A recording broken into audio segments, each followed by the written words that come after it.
Hey Shrish from a few moments ago. Welcome back to Magnifloss. I remember when I was in middle school, I used to take weekly basketball lessons at this place called Ball U Man. It was called that because your attention always has to be at where the ball is, where you are, and where your man is at all times during the game. I don't remember much from what they taught us there, except for there's this play called Box and One, or defensive style called Box and One, and I remember finding this super hilarious for some reason. Like, oh, Box and One, what is next? Triangle and two, and then the coach literally went, there's another style called triangle and two, and I remember just losing it right there. But there's this one particular thing that the coach told us, which has stuck with me, not because I really play basketball anymore, but because I kind of metaphorically use that whenever I find myself in kind of a debate or an argument, and that is this.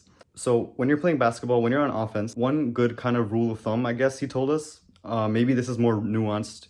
Someone who actually plays basketball could correct me here. If you pass around the ball and it ends up in a player's hand, which is relatively open, instead of directly going for the shot, make one extra pass. The fact that one person's open means that the defense is kind of struggling there. So just take an extra precautionary pass just to be on the safe side and make sure that the person taking the final shot is 100% like wide open. Now, I don't know how sound advice that is, again, when actually playing the sport, but this is kind of a thing that I always think about when I'm debating someone. So chances are, when you're arguing against someone, there's a point in time when the person you're arguing against just says something really, really stupid. Let's say they say something like, elephants aren't animals. And right then and there, there's this urge to just be like, yes, they are. What are you talking about? This is so stupid. You're stupid and your argument is flawed. Therefore, you lose.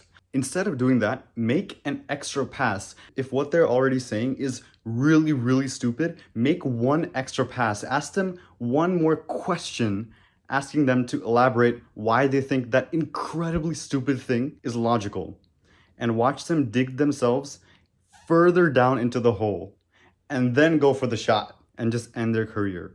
Or understand what they're actually saying and come to a reasonable middle ground or agreement. Now also, this is very nuanced and it really depends on what kind of conversation you're having, what kind of debate or maybe argument that you're having, but it's a pretty good strategy and it's actually really worked well in the past to diffuse a situation where someone feels really strongly about some subject. Just ask them questions and try to just figure out where they're coming from and what they're saying.